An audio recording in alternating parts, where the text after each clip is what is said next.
Nous parlons aujourd'hui de comment reconnaître la voix de Dieu et on va mettre un accent un peu sur la correction, encore sur les épreuves. La Bible dit à chaque jour suffit sa peine. Moi, c'est un verset qui me parle beaucoup. Et quand je le lis, je dis Seigneur, tu t'es trompé, c'est à chaque jour suffit ses peines. Parce qu'on est tous les jours face à de nombreuses peines. Je ne sais pas pour vous, Oui. mais c'est des peines. C'est la famille, c'est le travail, c'est les finances, c'est le ministère. Et il y a toujours des peines qui nous viennent chaque jour.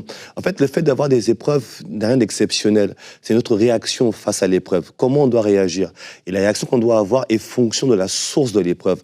Donc, il est important pour nous de discerner d'où vient cette peine, d'où vient ce combat, d'où vient cette épreuve, quelle est son origine, afin d'avoir la bonne attitude, afin d'avoir la bonne réaction et surtout ne pas se tromper et se perdre en fait, perdre du temps et même en ressortir aigri, amer. Le but d'une épreuve, il faut qu'on en ressorte grandi, qu'on ait progressé, qu'on ait avancé, quelle que soit la source, mais il faut avoir la bonne réaction. Et il y a trois sources d'épreuves que l'on tient dans les Écritures. Les premières épreuves sont celles qui viennent de nos erreurs.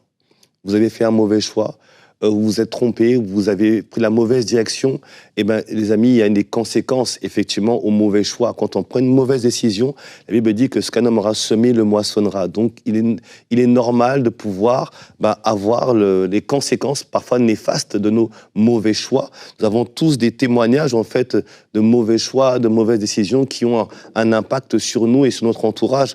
Dans ce cadre-là, quand j'ai fait un mauvais choix et aujourd'hui, j'en paie les conséquences, qu'est-ce qu'il faut faire? La première chose, d'abord, c'est vous demander pardon au Seigneur. Et moi, je crois en la miséricorde de Dieu.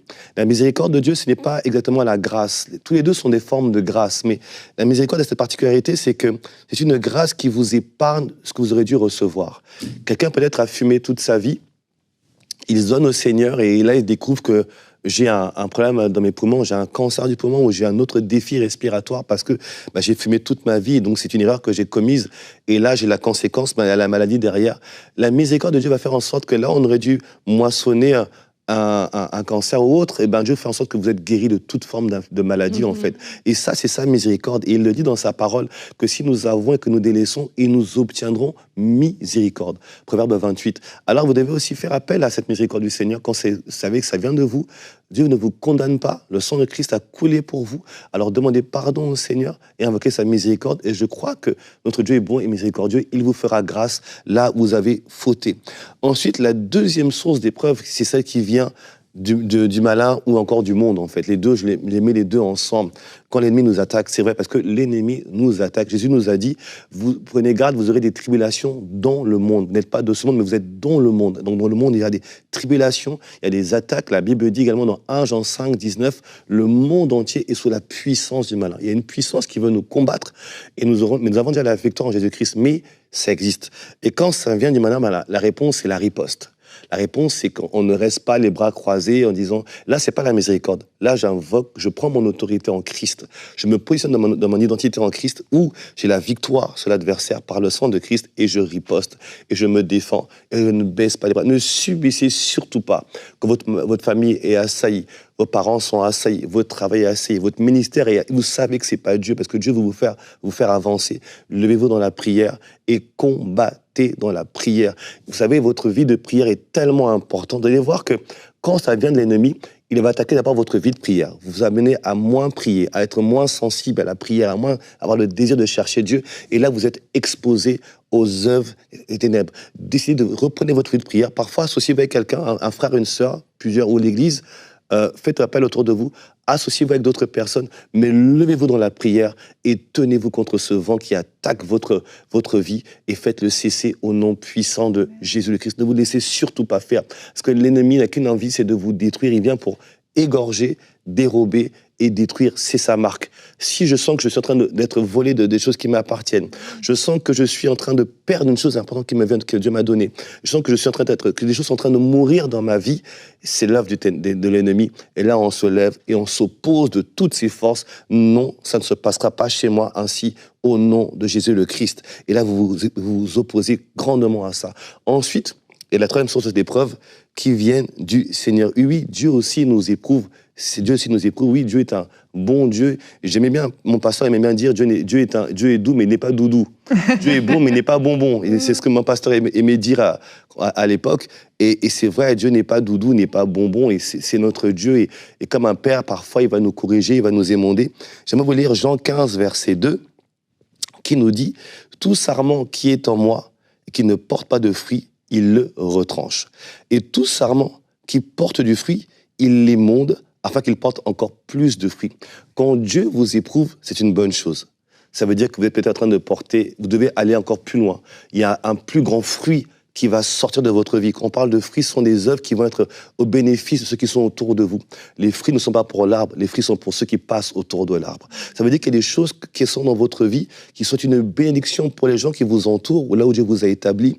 Et pour ça, parfois, il va falloir vous émonder, vous tailler, vous couper quelque part un peu. Mais le but, oui, parce que quand on va, je sais pas, vous avez déjà vu des vignerons quand ils émondent, eh ben, c'est pas agréable, hein. C'est un couteau, on coupe les branches en trop, et bon, il y a une conséquence pour la plante, mais derrière, quand ça repousse, c'est magnifique. Mais il faut passer par cette épreuve-là, où on retranche des choses, où c'est parfois difficile, où c'est parfois douloureux, mais derrière, il y a des choses qui sortent à la gloire de Dieu. Et alors, en quelques temps, je voudrais 5 caractéristiques, 5 choses, 5 clés pour savoir si ça vient de Dieu, déjà, en plus de ce qu'on a dit au préalable.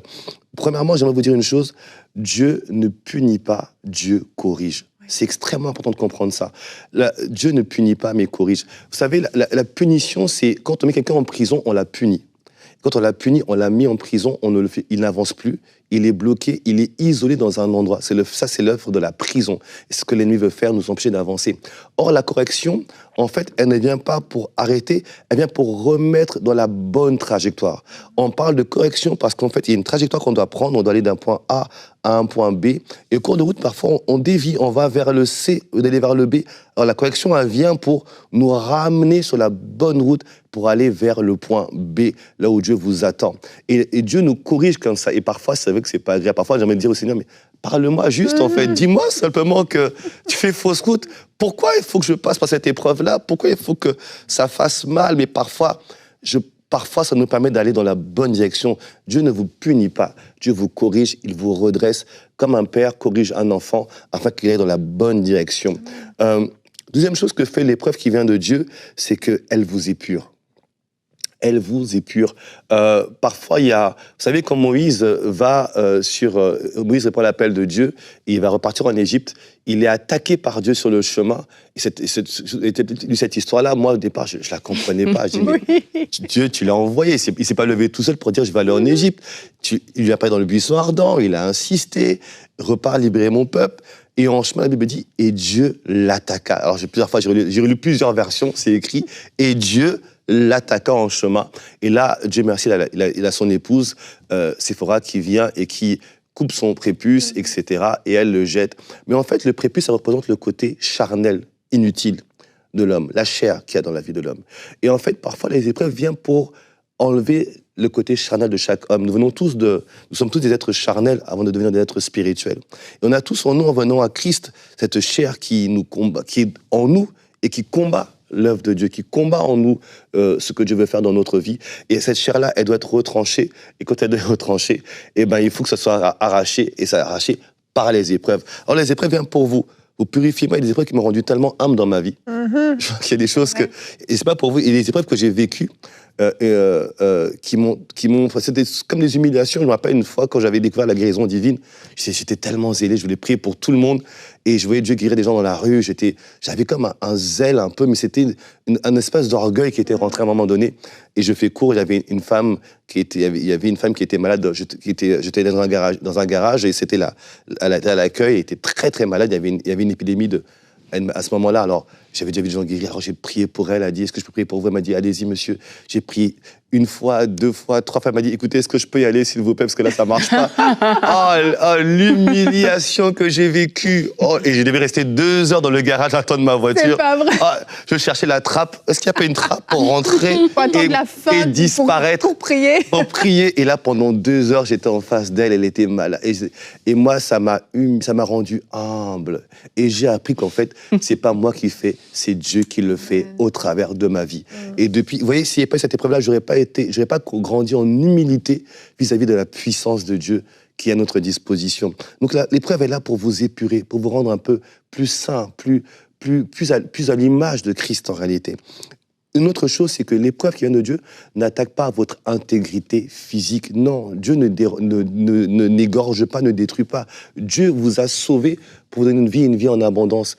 Une fois, j'étais jeune converti, on allait dans la rue évangéliser, et je me rappelle, on était dans un restaurant rapide où on était rentré avec un frère de l'époque. On a vu une dame avec plein d'objets religieux sur elle, et on allait vers elle, Madame, est-ce que vous connaissez le Seigneur et tout ça? Elle dit oui, je suis malade et tout. Est-ce qu'on peut prier pour vous? Elle dit non, c'est Dieu qui m'a rendu malade. On me dit mais non. Alors moi j'avais peut-être 1 an, je dis mais c'est impossible, Dieu ne rend personne malade. Et alors c'était une discussion dans ce restaurant-là où elle a dit non, ma maladie c'est Dieu qui me l'a donnée et je la garde. Et moi ça m'avait tellement choqué. De haut de mes quelques mois de conversion, j'étais choqué de dire mais comment on peut accepter que Dieu m'a rendu malade? Mes amis, Dieu n'a pas la maladie. Comment pourrait-il vous la donner? Elle ne lui appartient pas. Elle appartient au malin, la maladie. Donc, il ne peut pas vous la donner. Donc, et ça aussi, une maladie, quand elle arrive, vous allez me dire, oui, mais Job, c'était pas Dieu, c'était l'ennemi qui l'avait rendu malade. Donc, quand il y a une maladie, c'est pas le Seigneur. Vous avez le droit de demander à Dieu la guérison divine dans sa grâce, que Dieu vous fasse grâce et qu'il puisse vous guérir. Et enfin, je vais faire vite, l'épreuve bâtit le caractère de Christ en vous. C'est la 4e chose, que vous voyez Christ en vous être plus fort. Et je vais finir par ce point, l'épreuve de Dieu vous amène à une dimension supérieure. Philippiens 2, le Christ dit qu'il s'est rendu humble et s'est humilié jusqu'à la mort et la mort de la croix. C'est pour ça que Dieu l'a souverainement élevé. Une épreuve qui vient de Dieu vous élève à un autre niveau de dimension dans le Seigneur. Voilà quelques mots que je vais partager pour nous aider à discerner les épreuves qui viennent du Seigneur, la correction qui vient de Dieu.